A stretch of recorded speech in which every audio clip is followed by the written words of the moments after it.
I would actually argue, like, men have a little longer period of time to get their life figured out. Absolutely. Because of like childbirth, that sort of stuff. So I actually think the perfect time for a girl to like try to lock in a long-term partner is actually when you're young. It's not when you're in your 30s. Like you have you are at your strongest, let's say, negotiating position when between the ages of like, let's say 18 to 25. You can lock down like pretty much the best partner then. So what happens is a lot of women focus career, and hey, I think career is fine. What do you mean by negotiating? Like that's when you're at your like. You're at your prime. When you're between prime. The ages of 19 to 25 as a woman, you can find your most optimal partner at that point, because like Brian said, if you're chasing your career and you're 26, 27, 28, then a man as you're getting older is not going to want to marry you as much the older that you get. It's crazy how you guys like are like anti-sex work and anti-prostitution or whatever, but yet this is giving the same kind of energy. What do you mean? I mean, she has a certain value at this age, and she's like more like sellable to a better man, right? But that as she gets older, not saying that she's sellable. Yeah, it's like that's kind of what it sounds okay, like. but yeah. I mean, you're trying to pigeonhole like what we're saying here. But like, if we can look at things realistically, people have a value on the dating marketplace. And when I say value, it's not your value as a human being. Everybody has value. Your life has value. But in terms of your value on the relationship marketplace, the marriage marketplace, the sexual marketplace, and I know you're smiling, okay. But the reality is, like, people have value on the marketplace. Now, and this isn't a way to diminish people and to minimize people, but it's just a way to articulate in an analytical sort of way, okay, how are things going to play out on the dating marketplace? Because it is competitive. You are competing with other women. Men are competing with other men. And we tend to try to match up with, we try to get the best we can.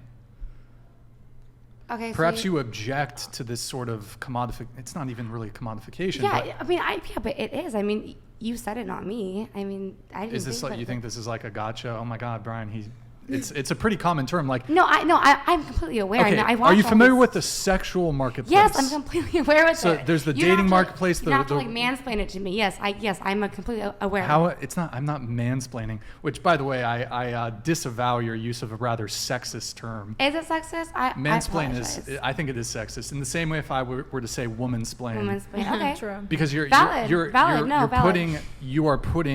attaching someone's gender to like,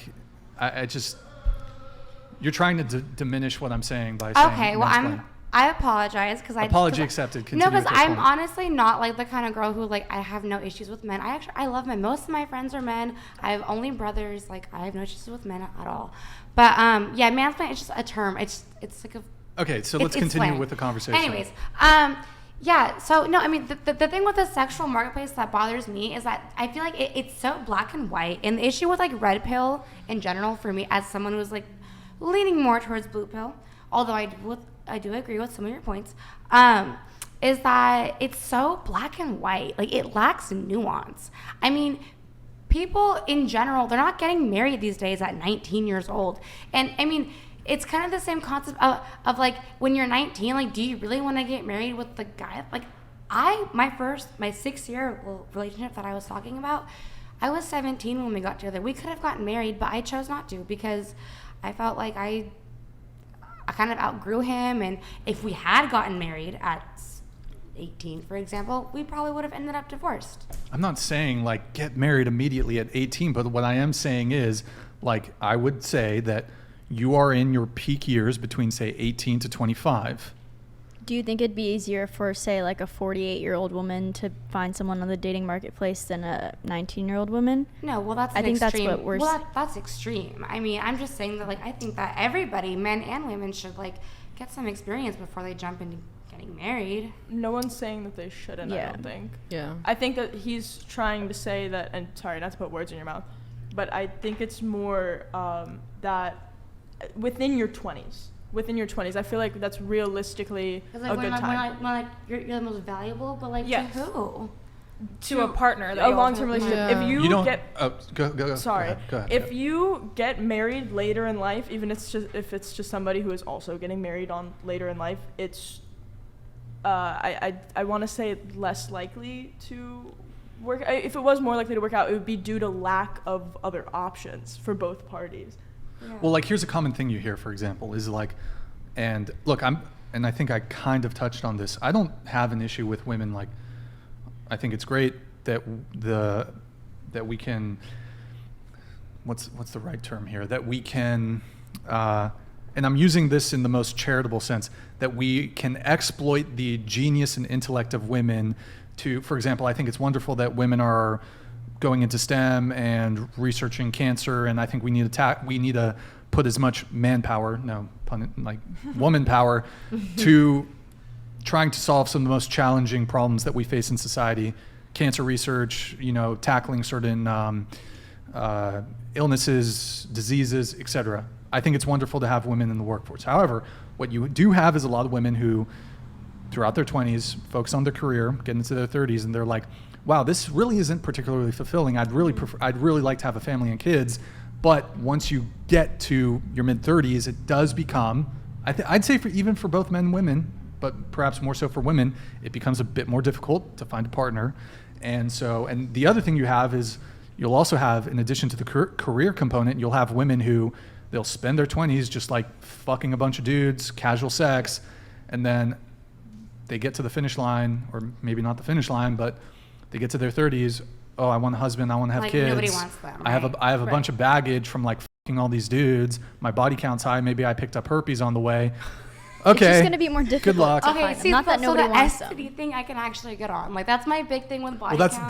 that's Yeah. another thing with body count. Yeah. The more sexual partners you Yeah, have, the more likely it is. the greater Yes, likelihood to get an completely, STD. yeah. So you don't think that a woman loses value in areas like wisdom, career, etc., but in relationship-wise, right? What do you mean? Like, so we're talking about how a woman loses value as they age.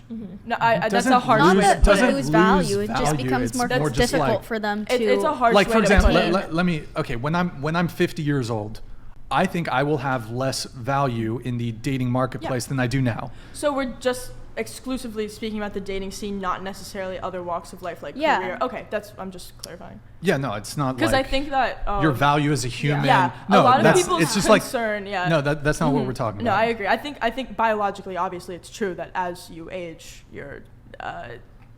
For example, here's another example.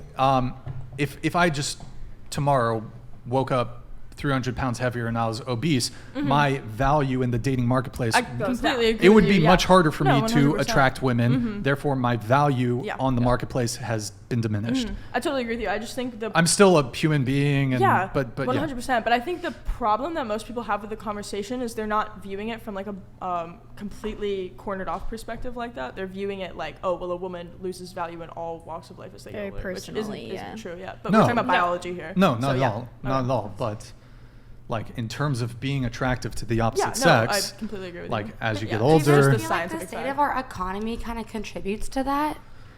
well, I mean, well, because...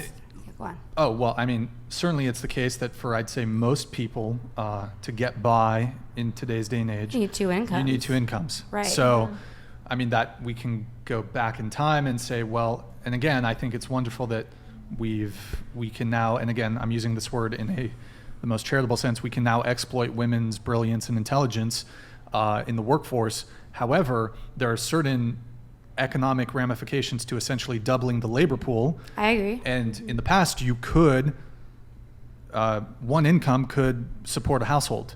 That's really, some people can still do it, but it's really no longer the case. Now you're faced with both men and women On have to average, work. yeah. And again, I think it's wonderful that if you're a woman and you want to focus on your career, fantastic, that's great. However, there are certain economic realities when you double the labor pool. Right. Actually, I want to circle back to what me and you were talking about when I was That's what I like, was getting at. Yeah. Yeah, when go you for it. like, I'll step away. I need to get up for a sec, but go ahead, guys.